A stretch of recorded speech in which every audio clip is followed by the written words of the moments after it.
ಮಹಾಭಾರತ ಯುದ್ಧ ನಡೆಯುವಾಗ ನೀವು ನೋಡಿರ್ಬೋದು, ಯುದ್ಧ ನಡೆಯುವಾಗ ಪಾಂಡವರು ಮತ್ತು ಕೌರವರು ಅಂತ ಎರಡು ಭಾಗ ಆದಾಗ ಉಳಿದಂಥ ಎಲ್ಲ ರಾಜ್ಯಗಳು ತಮಗೆ ಯಾರ್ಯಾರು ಸೂಟ್ ಆಗ್ತಾರೋ ಆಯಾ ಭಾಗದಲ್ಲಿ ಡಿವೈಡ್ ಆಗಿಬಿಟ್ರು. ಅದು ಮಲ್ಟಿಪೋಲಾರ್ ಇದ್ದಾಗ ಮಾತ್ರ ಸಾಧ್ಯ ಆಗೋದು.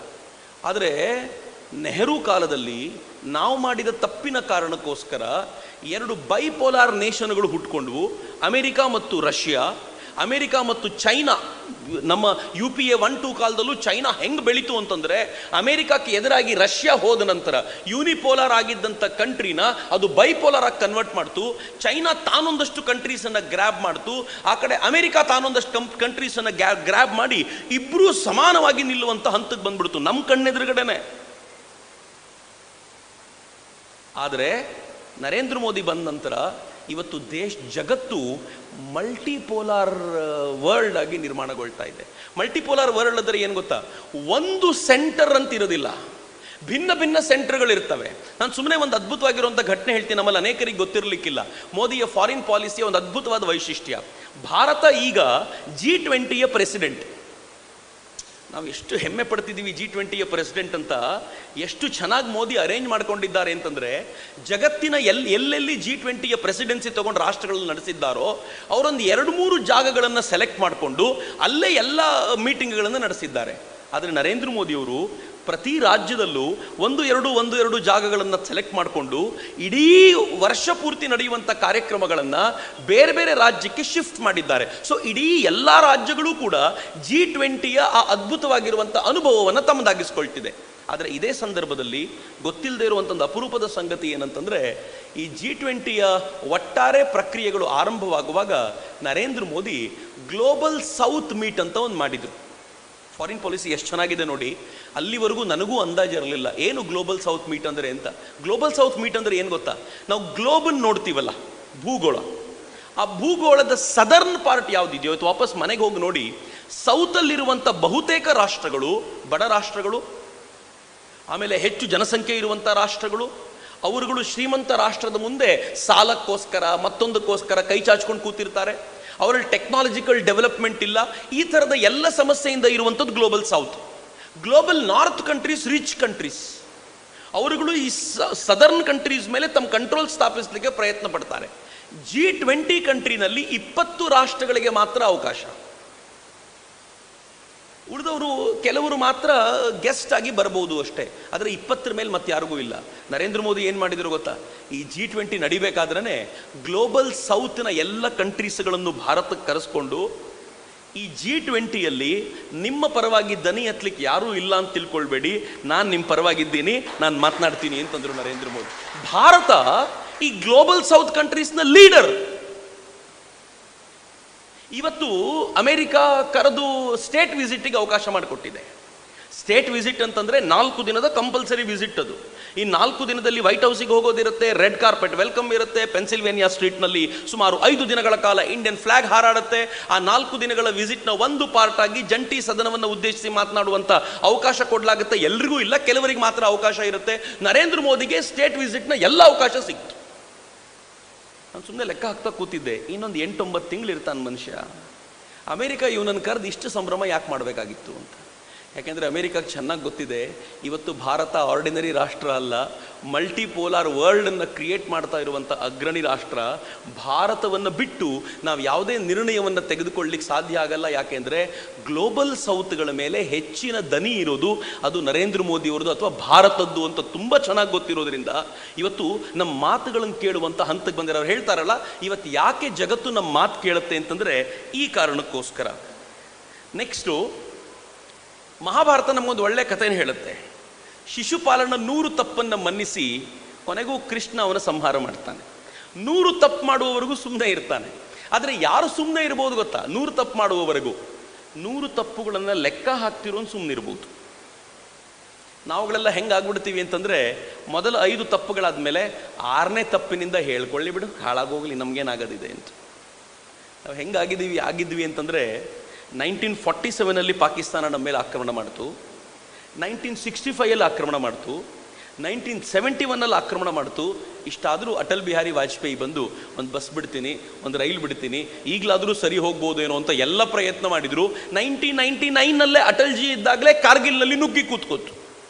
ಹಾಗಂತ ಬರೀ ಇಷ್ಟೇ ಮಾತ್ರ ಅಲ್ಲ, 1971 ನಂತರ ಭಾರತವನ್ನು ಮುಖ್ಯ ಯುದ್ಧದಲ್ಲಿ ಮಣಿಸ್ಲಿಕ್ಕಾಗಲ್ಲ ಅಂತ ನಿರಂತರವಾಗಿ ಭಯೋತ್ಪಾದಕ ಚಟುವಟಿಕೆಗಳನ್ನು ಪಾಕಿಸ್ತಾನ ನಡೆಸ್ತಲೇ ಬಂತು. ಚೀನಾ ನಮ್ಮ ವಿರುದ್ಧ ಗನ್ ಇಡಲಿಕ್ಕೆ ತನ್ನ ಹೆಗಲನ್ನು ಕೊಟ್ಟಿದ್ದು ಪಾಕಿಸ್ತಾನ. ಅಮೆರಿಕ ನಮ್ಮ ವಿರುದ್ಧವಾಗಲಿಕ್ಕೆ ಅದಕ್ಕೆ ಹೆಗಲು ಕೊಟ್ಟಿದ್ದು ಪಾಕಿಸ್ತಾನ. ನಿರಂತರವಾಗಿ ನಮಗೆ ಕಿರಿಕಿರಿ ಮಾಡ್ತಾ ಉಳಿತು ಪಾಕಿಸ್ತಾನ. ಆದರೆ ನಾವೇನು ಮಾಡಿದ್ವಿ ಉಲ್ಟಾ? ನಾವು ಮತ್ತೆ ತಪ್ಪುಗಳನ್ನು ಲೆಕ್ಕ ಹಾಕ್ತಾನೆ ಉಳಿದ್ವಿ. ಮಾಡಲಿ ಹೋಗ್ಲಿ ಬಿಡು, ರೂಢಿಯಾಗಿದೆ ಅದಕ್ಕೆ ಅಂತ ಹೇಳಿ ಜಗತ್ತಿನ ಮುಂದೆ ವಿಕ್ಟಿಮ್ ಕಾರ್ಡ್ ಪ್ಲೇ ಮಾಡ್ಕೊಂಡು ಕೂತಿದ್ವಿ. ಆದರೆ ಕೃಷ್ಣನ ಪಕ್ಕಾ ಆಲೋಚನೆಯನ್ನು ಮಾಡಿದ್ದು ನರೇಂದ್ರ ಮೋದಿಯವರೇ. ಅಂದರೆ ಫಾರಿನ್ ಪಾಲಿಸಿಯನ್ನು ನಾವು ಹೇಗೆ ಬಳಸ್ಕೊಳ್ಬೋದು ಅಂತ. ಆದರೆ ನಂಗೆ ಭಾಳ ಇಂಟ್ರೆಸ್ಟಿಂಗ್ ಪಾರ್ಟು, ನಾನು ಸಾಧ್ಯ ಆದರೆ ಮುಂದೆ ಅದನ್ನು ಟಚ್ ಮಾಡ್ತೀನಿ. ಈ ದೇಶ ಸರ್ಜಿಕಲ್ ಸ್ಟ್ರೈಕ್ ಮಾಡಿದಾಗ ಪಾಕಿಸ್ತಾನದ ಒಳಗೆ 3 ಕಿಲೋಮೀಟರ್ ನುಗ್ಗಿ 40 ಜನರನ್ನು ಬಡಿದು ಪಾಕಿಸ್ತಾನದ ಲಾಂಚ್ ಪ್ಯಾಡ್ಗಳನ್ನು ಧ್ವಂಸ ಮಾಡಿ ಬಂದಾಗ, and secondly after Pulwama attack ಈ ದೇಶ ಏರ್ ಸ್ಟ್ರೈಕ್ ಮಾಡಿ 60 ಕಿಲೋಮೀಟರ್ ಒಳಗೆ ನುಗ್ಗಿ ಪಾಕಿಸ್ತಾನದ ಟ್ರೈನಿಂಗ್ ಸೆಂಟರ್ಗಳನ್ನು ಧ್ವಂಸ ಮಾಡಿ ಬಂದಾಗ ಬಾಲಾಕೋಟ್ನಲ್ಲಿ ಜಗತ್ತಿನ ಯಾವುದೇ ರಾಷ್ಟ್ರ ಭಾರತದ ವಿರುದ್ಧವಾಗಿ ದನಿ ಎತ್ತಲಿಲ್ಲ. Can you imagine this? ರೀ, ಪಕ್ಕದ ಮನೆಗೆ ಯಾರಾದರೂ ಹೋದರೆ ಪೊಲೀಸನ್ನು ಕರೀತಾರ್ರಿ, ಪಕ್ಕದ ಮನೆಗೆ ಹೋದರೆ. ಆದರೆ ಈ ದೇಶ ಪಕ್ಕದ ಕಂಟ್ರಿ ಒಳಗೆ ನುಗ್ಗುತ್ತಲ್ಲ, ಯಾರೂ ಮಾತಾಡ್ಲಿವಲ್ಲ. ಯಾಕೆ ಮಾತಾಡಲಿಲ್ಲ ಅಂತಂದರೆ, ಯಾರೂ ಮಾತಾಡ್ಲಿಕ್ಕೆ ಆಗದೇ ಇರೋ ಥರದ ಒಂದು ಬಾಂಧವ್ಯವನ್ನು ಭಾರತ ಎಸ್ಟಾಬ್ಲಿಷ್ ಮಾಡ್ಕೊಂಡಿತ್ತಲ್ಲ. ಕೊನೆಗೆ ಎಲ್ಲಿವರೆಗೂ ಅಂತಂದರೆ, ಸ್ವತಃ ಸೌದಿ ಅರೇಬಿಯಾ ಪಾಕಿಸ್ತಾನಕ್ಕೆ ಇತ್ತೀಚೆಗೆ ಹೇಳಿದೆ, ನೀನು ಭಾರತದೊಂದಿಗೆ ಕಾಶ್ಮೀರದ ಇಶ್ಯೂನ ಮಾತನಾಡೋದು ಬಿಟ್ಟು ಭಾರತದೊಂದಿಗೆ ಚೆನ್ನಾಗಿರೋದನ್ನು ಕಲ್ತ್ರೆ ನೀನು ಚೆನ್ನಾಗಿರ್ತೀಯ, ಭಾರತನೂ ನಿನ್ಗೆ ಹೆಲ್ಪ್ ಮಾಡುತ್ತೆ ಅಂತ ಹೇಳುವಷ್ಟರ ಮಟ್ಟಿಗೆ ಸೌದಿ ಅರೇಬಿಯಾ, ಒಂದು ಮುಸ್ಲಿಂ ಕಂಟ್ರಿ. ಫಾರಿನ್ ಪಾಲಿಸಿ ಹೀಗೆ ಒಂದು ಗಂಭೀರವಾಗಿರುವಂಥ ಸಂಗತಿಗಳನ್ನು ಕೊಡುತ್ತೆ ಅಂತ. ನೆಕ್ಸ್ಟ್ ಸ್ಲೈಡ್ನಲ್ಲಿ ನಾನು ನಿಮ್ಗೆ ಹೇಳಲಿಕ್ಕೆ ಇಚ್ಛೆ ಪಡೋದು, ಧರ್ಮವನ್ನು ಉಳಿಸಲಿಕ್ಕೆ ಧರ್ಮ ಮಾರ್ಗಗಳು ಒಂದಾಗಬೇಕು. ಹೊಸ ಪಾಲಿಸಿ ಅಲ್ಲ ಇದು, ಇದು ಮಹಾಭಾರತದ ಕಾಲದ ಪಾಲಿಸಿ. ಯಾರ್ಯಾರು ಧರ್ಮ ಮಾರ್ಗಿಗಳೋ ಎಲ್ಲರೂ ಒಟ್ಟಾಗಬೇಕು, ತಮ್ಮ ತಮ್ಮ ಬೇರೆ ಬೇರೆ ಉದ್ದೇಶಗಳಿದ್ದರೆ ಮರಿಬೇಕು, ಗುರಿಯ ಕಡೆ ನಡಿಬೇಕು ಅಂತ. ಇದು ಮಹಾಭಾರತ ಹೇಳಿಕೊಟ್ಟಿರೋದು. ಈ ಆಧಾರದ ಮೇಲೆ ಈ ದೇಶದ ಪ್ರಧಾನಮಂತ್ರಿ ಜಪಾನಿಗೆ ಹೋದಾಗ ಒಂದು ಮಾತು ಹೇಳ್ತಾರೆ. ಜಪಾನಿಗೆ ಆರಂಭದ ದಿನಗಳಲ್ಲಿ ಹೋದಾಗ ನರೇಂದ್ರ ಮೋದಿ ಹೇಳ್ತಾರೆ, ನಾನು ಅಂದರೆ ಇಂಡಿಯಾ ಮತ್ತು ಜಪಾನ್ ಇಂಡಿವಿಜುವಲಿ ಸ್ಟ್ರಾಂಗ್ ಆಗೋದು ಬಹಳ ಒಳ್ಳೆಯದು, ಆದರೆ ಕಲೆಕ್ಟಿವ್ ಆಗಿ ನಾವು ಸ್ಟ್ರಾಂಗ್ ಆದರೆ ಜಗತ್ತಿಗೆ ಒಳ್ಳೆಯದು ಅಂತ. ಎಷ್ಟು ಚೆನ್ನಾಗಿದೆ ಮಾತು ನೋಡಿ. ಇಂಡಿವಿಜುವಲ್ ಆಗಿ ಭಾರತ ಸ್ಟ್ರಾಂಗ್ ಆಯಿತು, ತುಂಬ ಚೆನ್ನಾಗಿದೆ. ಇಂಡಿವಿಜುವಲ್ ಆಗಿ ಜಪಾನ್ ಸ್ಟ್ರಾಂಗ್ ಆಯಿತು, ತುಂಬ ಚೆನ್ನಾಗಿದೆ, ನಮ್ಗೆ ಒಳ್ಳೆಯದು. ಕಲೆಕ್ಟಿವ್ ಆಗಿ ನಾವುಗಳು ಸೇರಿಕೊಂಡು ಬೆಳೆದರೆ ಅದು ಜಗತ್ತಿಗೆ ಒಳಿತು ಉಂಟು ಮಾಡುತ್ತೆ ಅನ್ನೋದರ ಪರಿಣಾಮ ಇವತ್ತು ಈ ಥರದ ಅನೇಕ ರಾಷ್ಟ್ರಗಳೊಂದಿಗೆ ಭಾರತದ ಸಂಪರ್ಕ ಕಲೆಕ್ಟಿವ್ ಡೆವಲಪ್ಮೆಂಟ್ನ ಆಧಾರದ ಮೇಲೆ ನಿಂತಿರೋದ್ರಿಂದ ಇದುವರೆಗಿನ ಸಾಂಪ್ರದಾಯಿಕ ಕಲ್ಪನೆಗಳೆಲ್ಲ ಛಿದ್ರಗೊಂಡು ಹೊಸ ಫಾರಿನ್ ಪಾಲಿಸಿ ಜಗತ್ತಿನ ಮಟ್ಟಿಗೆ ನಿರ್ಮಾಣ ಆಗಲಿಕ್ಕೆ ಸಾಧ್ಯ ಆಗಿದೆ. ಅದು ನರೇಂದ್ರ ಮೋದಿಯವರು ಹಾಕಿಕೊಟ್ಟಂಥ ಮಾರ್ಗ ಅಂತ. ಇನ್ನು ನೆಕ್ಸ್ಟ್ ಸ್ಲೈಡ್ನಲ್ಲಿ ನಾನು ಹೇಳಲಿಕ್ಕೆ ಇಚ್ಛೆ ಪಡೋದು, ನಾವು ಗೆಲ್ಲಬೇಕು ಅಂತ ದೈವಿ ಚಟುವಟಿಕೆ ನಡೆಯುತ್ತೆ ಅಂತ. ನೀವು ಮಹಾಭಾರತದಲ್ಲಿ ಘಟನೆ ನೋಡ್ತೀರಿ, ಕರ್ಣನ ಕುಂಡಲವನ್ನು ತಗೊಳ್ಳಾಯಿತು, ಕರ್ಣನ ಕವಚವನ್ನು ತೆಗೆದುಕೊಳ್ಳಾಯಿತು, ಆನಂತರ ಏಕಲವ್ಯನನ್ನು ಮುಂಚಿತವಾಗಿಯೇ ಕೌರವರಿಗೆ ಉಪಯೋಗವಾಗದೇ ಇರೋಂಥರ ಅವನ ಬೆರಳನ್ನು ಕೆಸೆದುಕೊಳ್ಳಾಯಿತು. ಒಟ್ಟಲ್ಲಿ ಅಧರ್ಮಕ್ಕೆ ಅವನ ಉಪಯೋಗಕ್ಕೆ ಬರಬಾರ್ದು ಅಂತ ಮುಂಚಿತವಾಗಿ ನಡೀತು. ದೈವಿ ಪ್ರಕ್ರಿಯೆ ಅಷ್ಟು ವ್ಯವಸ್ಥಿತವಾಗಿ ನಡೆಯುತ್ತೆ. ಈ ದೇಶಕ್ಕೂ ಕೂಡ ದೈವಿ ಪ್ರಕ್ರಿಯೆಗಳು ತುಂಬ ಸಂದರ್ಭದಲ್ಲಿ ಕೆಲಸ ಮಾಡಿದೆ. ಒಂದು ಉದಾಹರಣೆ ನೋಡಿ ತುಂಬ ಚೆನ್ನಾಗಿ ಕೊಟ್ಟರು. ರಷ್ಯಾ ಮತ್ತು ಉಕ್ರೇನ್ ವಾರ್ ಆಗಬೇಕಾದಾಗ ಈ ಉಕ್ರೇನ್ ಮತ್ತು ರಷ್ಯಾ ವಾರ್ನ ನಡುವೆ ಭಾರತ ಇಬ್ಬರ ಜೊತೆಗೂ ಈಕ್ವಲ್ ಡಿಸ್ಟೆನ್ಸ್ ಮೇಂಟೈನ್ ಮಾಡಿದೆ, ಈಕ್ವಿಡಿಸ್ಟೆಂಟ್. ಉಕ್ರೇನ್ಗೂ ಹೇಳಿದೆ ಯುದ್ಧ ಒಳ್ಳೆಯದಲ್ಲ ಅಂತ, ರಷ್ಯಾಕ್ಕೂ ಹೇಳಿದೆ ಯುದ್ಧವೇ ಪರಿಹಾರವಲ್ಲ ಅಂತ.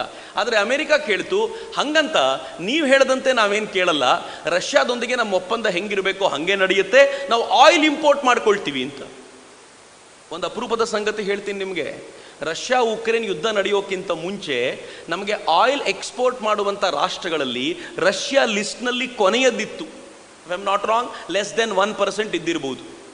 ಆದರೆ ಯುದ್ಧ ಶುರುವಾದ ಮೇಲೆ ರಷ್ಯಾ 2% ಆಯಿಲ್ ಎಕ್ಸ್ಪೋರ್ಟ್ ಮಾಡ್ತು, 5% ಆಯಿತು, 10% ಆಯಿತು. ಇವತ್ತು ರಷ್ಯಾ ನಮಗೆ highest oil exporter, crude oil exporter. ಅದರ ಪರಿಣಾಮ ನಾವು ನನ್ನ ದೇಶಕ್ಕೆ ಆಯಿಲನ್ನು ತರಿಸ್ಕೊಂಡು ಅದನ್ನು ರಿಫೈನ್ ಮಾಡಿ ಈ ಯುರೋಪಿಯನ್ ಯೂನಿಯನ್ಗಳಿಗೆ ಎಕ್ಸ್ಪೋರ್ಟ್ ಮಾಡ್ತೀವಿ.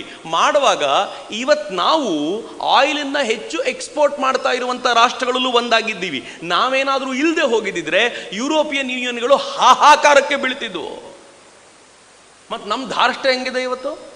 ನಾವೇನು ಆರ್ಡಿನರಿ ರಾಷ್ಟ್ರ ಅಲ್ಲ ಇವತ್ತು.